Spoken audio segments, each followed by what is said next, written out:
Nous voici donc dans la vidéo Jigsaw Tools en profondeur. Ce qu'on va regarder aujourd'hui, ça va être comment configurer et on va passer au travers toutes les options disponibles avec Jigsaw.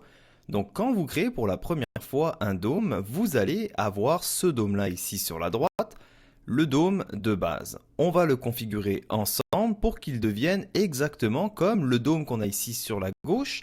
Donc c'est le dôme que nous on se sert tous les jours pour notre trading et c'est le dôme que vous allez voir tout au long de cette formation. Premièrement, vous avez dû remarquer qu'il y a plus de colonnes dans le dôme de droite que dans celui de gauche. Donc on va retrouver la colonne de prix, la colonne du volume profile, la colonne pour pouvoir écrire nos notes, la colonne qui va nous permettre de placer nos ordres et d'en faire sa gestion. On va retrouver au milieu le tape, donc le inside print. Et maintenant, on peut voir que sur le dôme de base, on va avoir un volume profile ici qui va être en rose et en bleu. Donc qu'est-ce que c'est? Ça va être le volume profile qui va être décomposé pour afficher le nombre de contrats qui ont été échangés au prix des acheteurs et le nombre de contrats qui ont été échangés au prix des vendeurs. Vous avez remarqué qu'il y a deux colonnes bleues pour le bid et deux colonnes rouges pour le ask. On va retrouver le bid et le ask comme dans l'autre dôme, mais à l'extérieur, on va avoir une autre colonne sur laquelle il va y avoir d'autres chiffres. Ces autres chiffres-là, c'est le snapshot. Donc c'est une option qui vous est proposée par Jigsaw qui va vous permettre d'afficher le nombre de contrats qui ont été rajoutés ou retirés sur le niveau de prix. Donc par exemple, on peut voir ici que depuis que le marché trade bid 124,090, il y a eu 3240 contrats qui ont été rajoutés, donc des intentions d'achat. Et de l'autre côté, depuis que maintenant on trade le prix au ask, on va voir qu'il y a eu quasiment 2000 contrats qui ont été rajoutés. Donc cette option-là va permettre aux nouveaux traders d'illustrer beaucoup plus facilement le concept de rajouter des ordres et d'en retirer, de rajouter des soldats, rajouter des forces au bid ou au ask ou en retirer. Pourquoi nous on ne l'utilise pas? C'est qu'avec le temps vous allez être habitué et votre œil va être habitué à faire des notes mentales et à repérer très facilement certaines zones quand des contrats ont été ajoutés ou retirés. Donc par la suite, vous allez voir que ça va prendre beaucoup plus de place sur votre espace de travail et justement, ça va plus vous mêler à cause d'une colonne supplémentaire avec des chiffres qui bougent rapidement.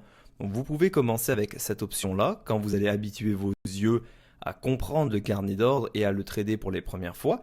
Mais par la suite, il va être important de le retirer quand même assez rapidement pour justement créer des très bonnes habitudes dans votre tête et que votre cerveau soit en mesure d'analyser de façon inconsciente et de se rappeler qu'il y a eu des contrats qui ont été retirés ou rajoutés à tel prix au niveau du bid ou au niveau du ask.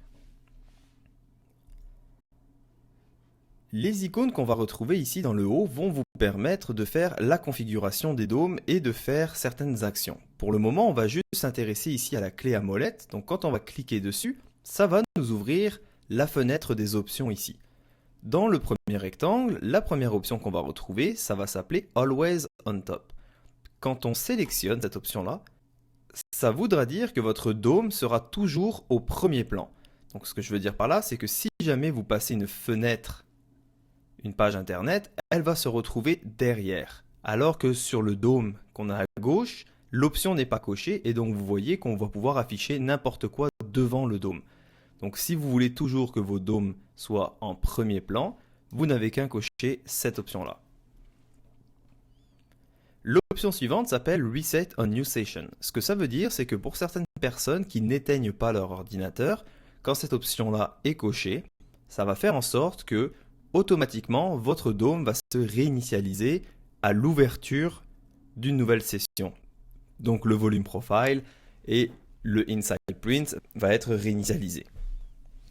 L'option e-signal equity mode va permettre aux personnes qui tradent les actions avec le carnet d'ordre de recevoir le inside print, donc le tape, calculé d'une façon différente. Donc à la place d'avoir les unités, ça va venir par bloc. Étant donné que nous on va trader les bons du trésor, on n'aura pas besoin de s'intéresser à cette option-là.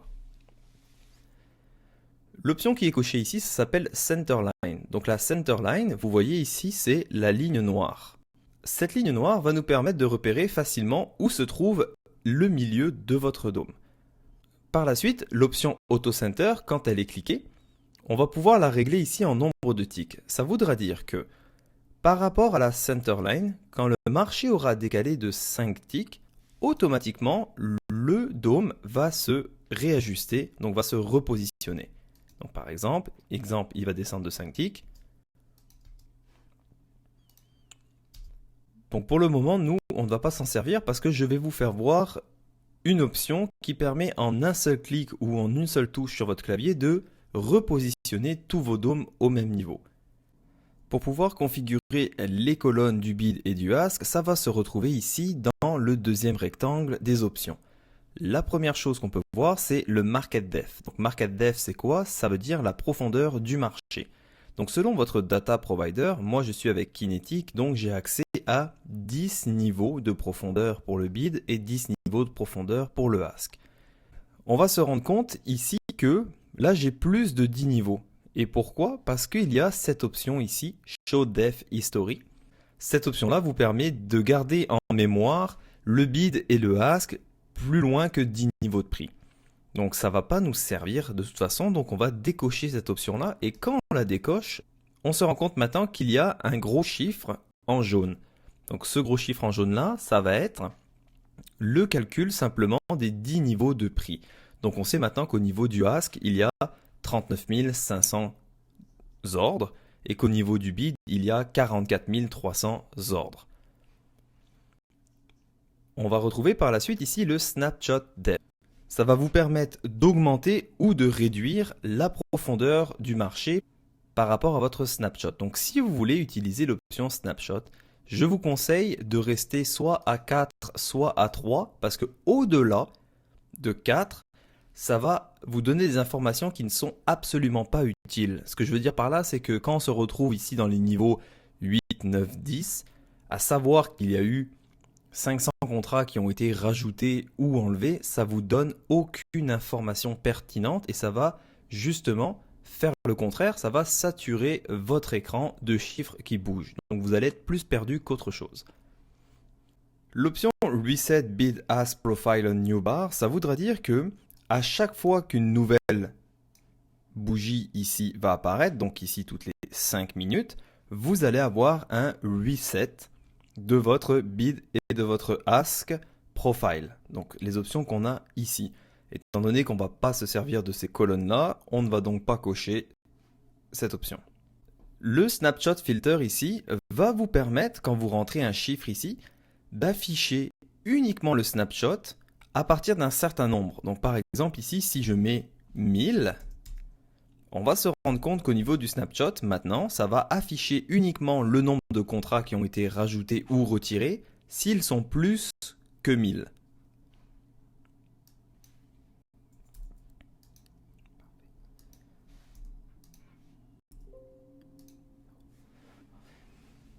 Et l'option Snapshot Style va vous permettre d'afficher votre snapshot de deux façons différentes, soit l'option Delta, soit la version originale. Donc ça va être à vous de regarder quelles sont votre préférence visuelle. Le rectangle en dessous va vous permettre de rajouter ou de supprimer des colonnes. Étant donné qu'on veut reproduire le même dôme qu'on a sur notre gauche, on va devoir enlever certaines colonnes, c'est-à-dire bid profile colonne et ask profile colonne. Donc quand on le décoche, vous voyez que ça supprime la colonne. On va également supprimer le bid et le ask snapshot. Voilà. Et on va garder tout le reste.